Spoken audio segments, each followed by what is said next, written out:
Philippians chapter 1.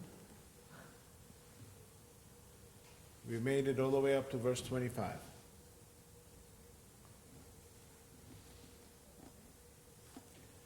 Convinced of this, I know that I will remain and continue with you all for your progress and joy in the faith. What is he convinced of? When we say he, we're talking about Apostle Paul. Convinced of this.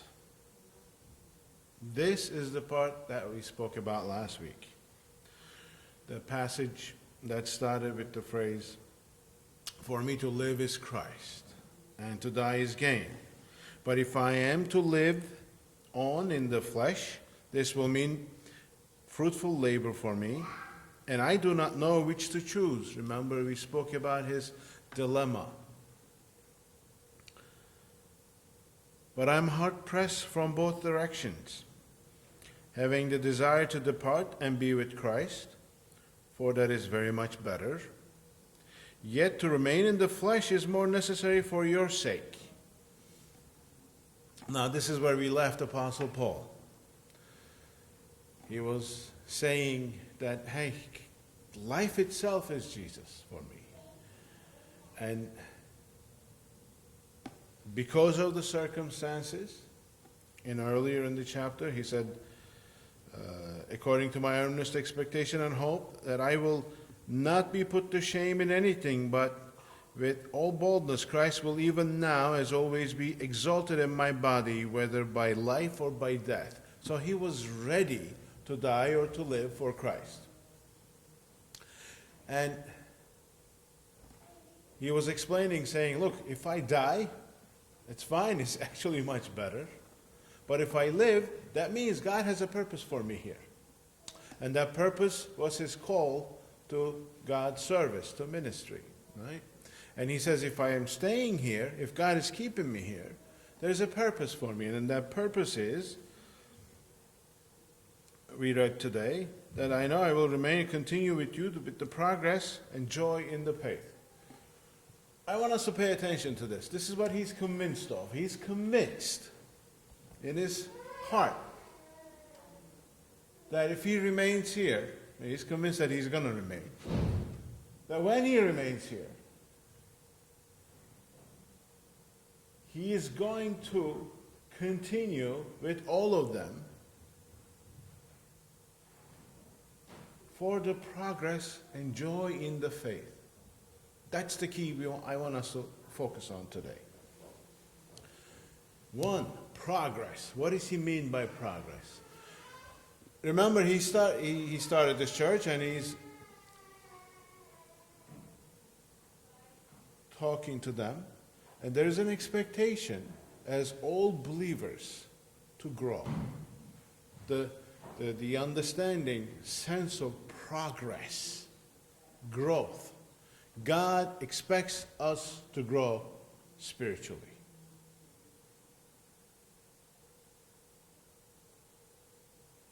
We can't just get saved and stay there.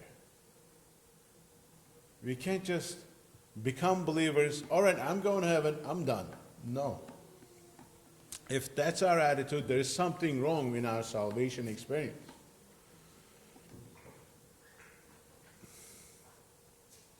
Every child of God should desire to grow. If there is no desire, there is something wrong in our salvation experience. Apostle Paul encouraged the Corinthians and said, check to see if you're in the faith. Check. If there's no desire to grow in heavenly things, check what's wrong. There is some kind of a dysfunction, something unhealthy. Something is wrong within your spiritual life. Either you're not saved or you have been really fallen in some ways and you can't see your way through. That's when you need people like Apostle Paul, like your pastors. Convinced of this, that I will remain to continue with you so that you can progress, so that you will have joy in your faith. And then the next verse says, so that your proud confidence in me may abound in Christ Jesus through my coming to you again. We'll speak more about that next week, but we'll go back, Pat. We'll speak more about this next week. But the point I want us to get from here is the progress and his purpose for being. This is more for also for people in the ministry, for elders and pastors. Look, there's a purpose for us. God's responsibility for us is to teach, to help along the people, to grow, and to have faith with joy. Now, I want to open that up a little bit.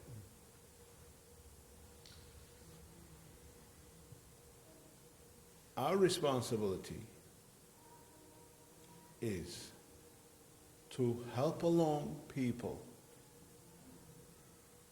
to come to a place in their lives where, because of their faith, they have joy.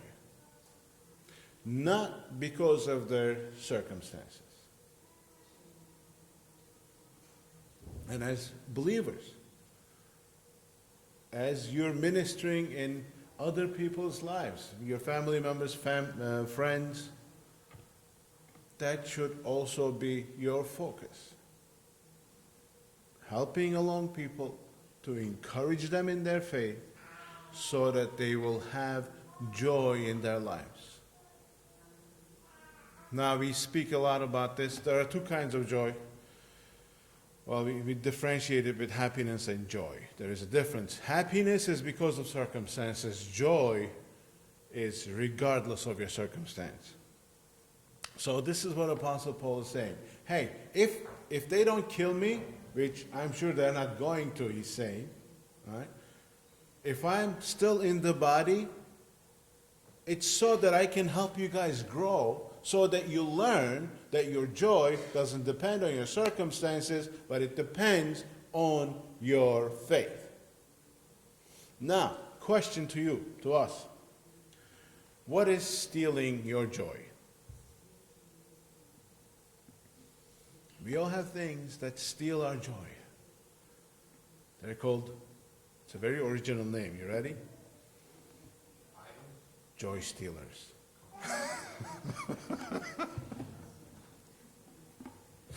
I just came up with that now, so as you can see, it's not very good, but it sounded good, right? We all have joy stealers that steal joy in our lives. What are they? Your boss? No, my boss?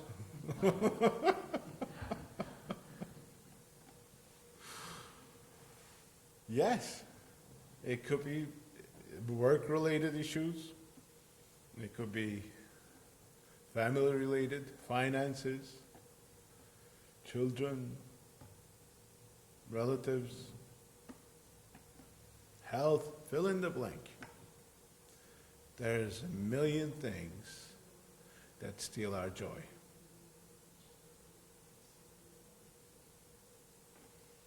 But if we catch that glimpse at the end of that verse there, his purpose is to lead them so that they will grow, so they will have joy because of their faith. Now that's where we all need to come to.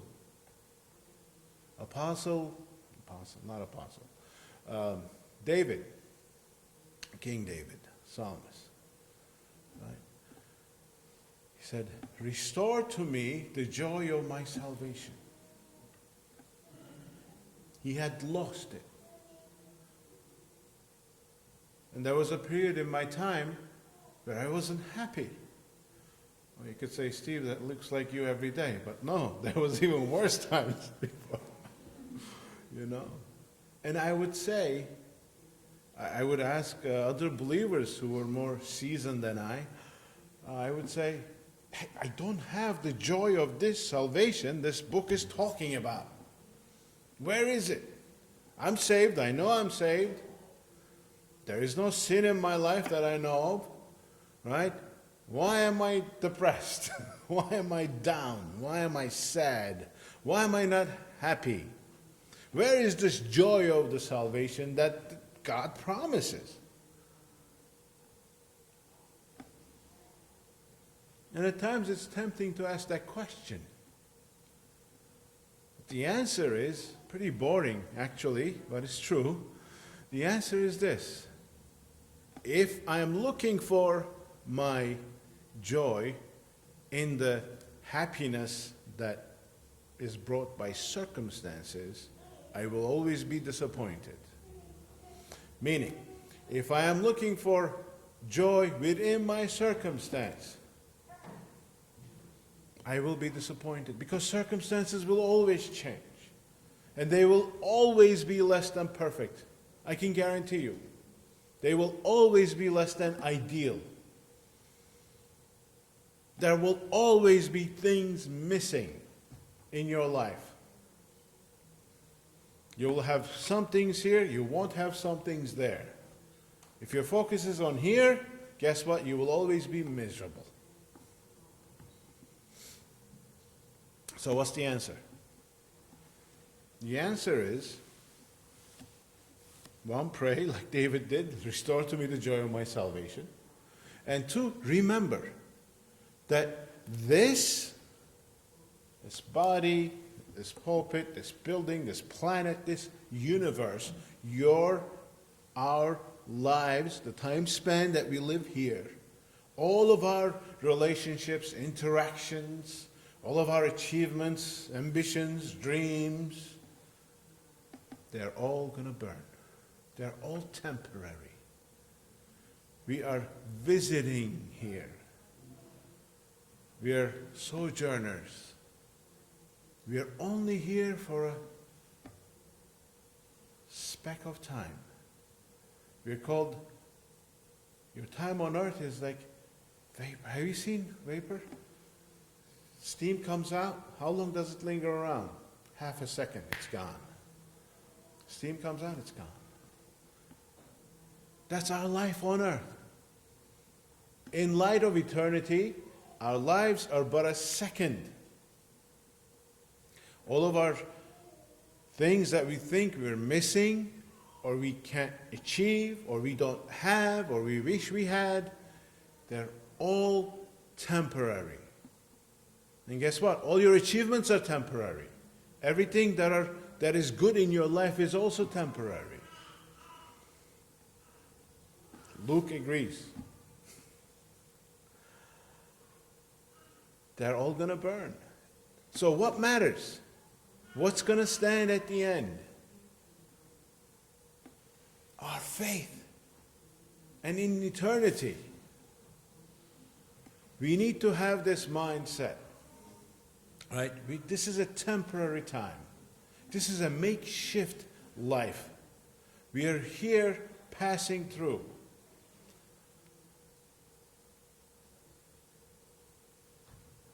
When I was growing up, we would go to a summer house. It wasn't really a house. It was more like a campground on the beach. We would have our real house, winter house, right? Where you had everything, electricity, running water, plumbing, roof, and all that stuff. And during the summer, we would go to this almost like a camp place. It was actually like a wooden shack with a concrete slab in the front of it.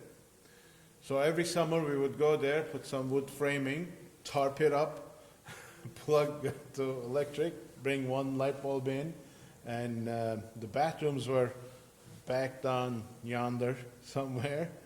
I mean, you could find it because of the smell during the summer, and that was the kind that was called Alaturka. You guys know what that means.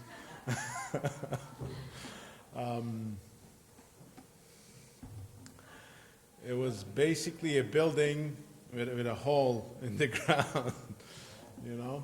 And about 50 people use those two facilities, so you can imagine what the,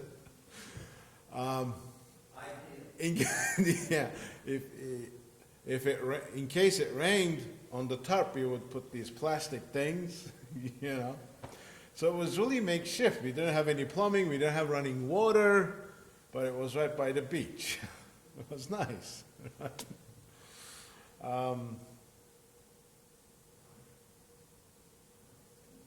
The smell was interesting because there was no indoor plumbing and this and that. People had these little barrels with little faucets in them. They would fill it up, bring it. So all the dishwashing and the hand washing would be done there. So as a result, between the bathroom and the dishwasher smell, there was a unique aroma over there. It smelled like dishwashing detergent and urine somewhere in the bit, you know. It sounds bad, but it wasn't that bad, you know. But it was nice. You would go there. It was right by the beach. The beach was sand, fine sand. The water was beautiful. But what's the point? We would be only there 2 months, 2.5 months, right? Even if it rained, it thundered, you know. You didn't feel secure. You didn't have indoor plumbing. You didn't have bathrooms, running water. You didn't have your TVs. Can you imagine a life without TV? Or your phones? We didn't have phones there either. It wasn't even secure. If somebody just forced the door, they would open it. It just sticks, you know, pretty much. You had nowhere to store your valuables, right? All the discomforts that came with that place was bearable because we knew it was temporary. All the discomforts you're living here now are bearable because they're temporary.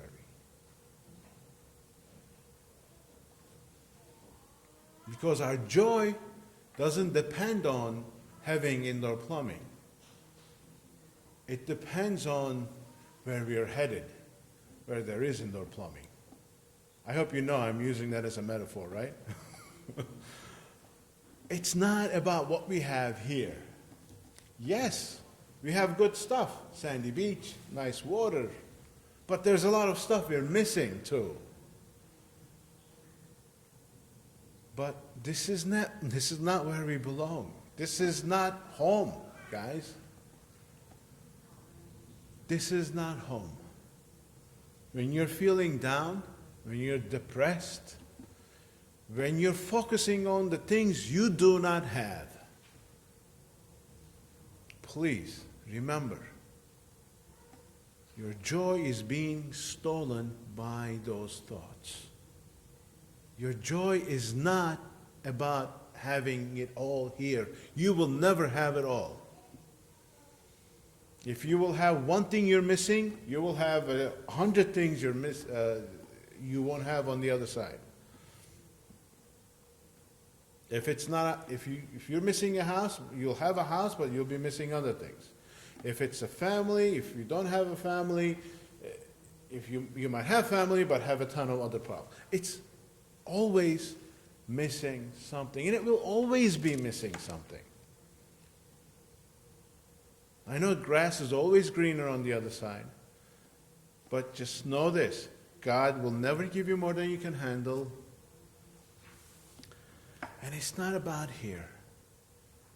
When you're down, when you're sad, when you're angry, when you're upset, remember, it's not about this life. It's not about today. It's not about what you're missing today. It's about what you will have for eternity. This is but a moment.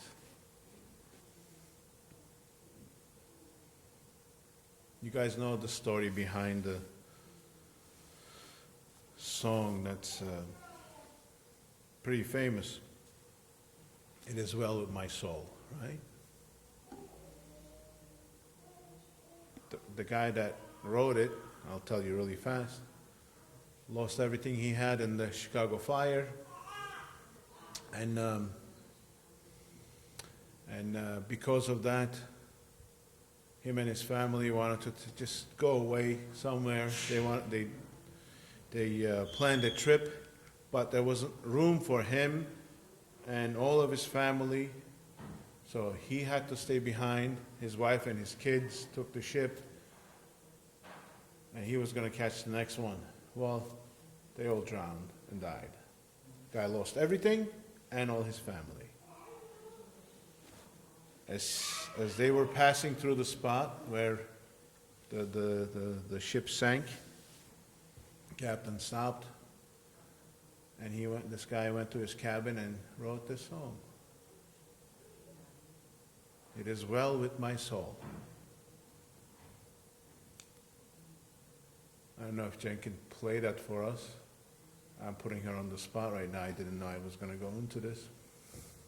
But the lyrics go, the message of the lyrics go, look, even though all these troubles are coming to me, he lost everything he had, earthly possessions, all gone.